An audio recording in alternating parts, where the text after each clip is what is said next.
Welcome dear students. In this video, I'll explain you about the demographic structure.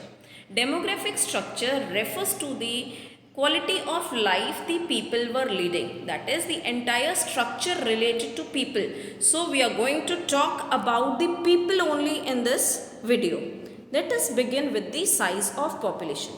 To count the number of people residing in a nation, that is to calculate, to know about the size of population, census is one of the ways. Census is carried on. Census are carried on after every 10 years to count the population, to know about the life of the people. This census was first started by the Britishers in the year 1881, and after every 10 years census is carried on. As flashed on your screen, just look at this table. You will come to know that starting from 1881, next census was in 1891, another census in 1901. This way population was counted. And till the year 1921, we see that population is going on fluctuating. Firstly, it is declining, then it's rising, again it's falling, again rising. So this way, the size of population was fluctuating till the year 1921. But after the year 1921, population never declined. It kept increasing. That is why the year 1921 is referred to as year of Great Divide.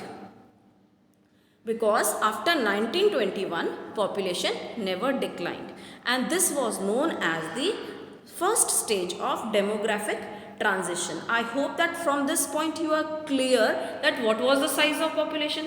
Size of population was fluctuating, sometimes it was increasing, other census showed that it was declining, then again increasing, then again declining. But after the year 1921, population never declined and it kept on rising. Therefore, 1921 is referred to as year of Great Divide, and this is the first stage of demographic transition. Second point is regarding the birth rate and death rate. Birth rate refers to number of people who take birth per thousand, and death rate means that is number of people who die per thousand. So we don't count this birth rate and death rate as percentage, rather we count this as per thousand.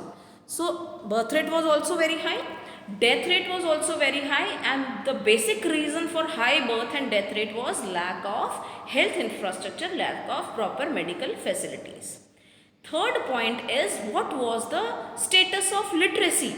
Literacy rate was very low. On an average, this literacy rate was just 16%.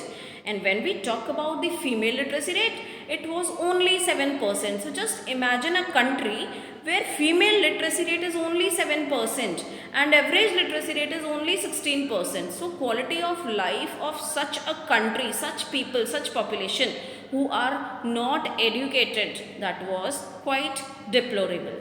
Fourth is poor health facilities. As I told you in the previous video also, health infrastructure was not focused much upon, due to which mortality rate, infant mortality rate, maternal mortality rate, life expectancy was quite low and mortality rates were very high. Mortality rate refers to the number of people who die per thousand. So this mortality rate was quite high. When we talk about infant mortality rate refers to the number of deaths below the age of 1 year. So this infant mortality rate was also very high. Then maternal mortality rate refers to the rate of death of females at the time of giving birth to children. This maternal mortality rate was also very high. So we come to know that death rates, specifically infant and maternal mortality rate, both were very high.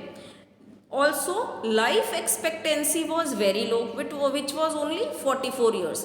Life expectancy refers to the age at the time of birth as per the condition, as per the health of a child, how many years the child is expected to live if he does not die because of unnatural death.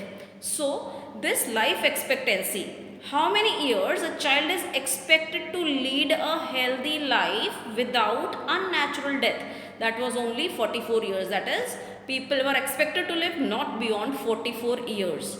That was average life expectancy. But now this has increased to a greater extent owing to better health and medical facilities. This life expectancy has increased to almost on an average 69 years. So at that time life expectancy was also very less.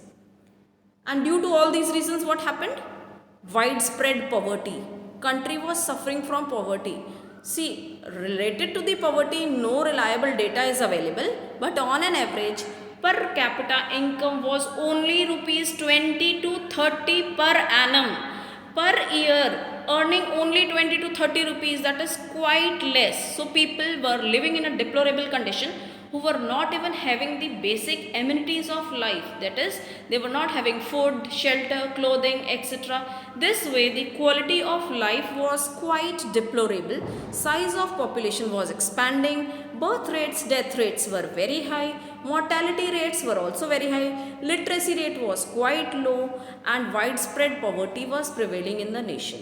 So I hope that the demographic structure of the country at the time of independence is clear to you.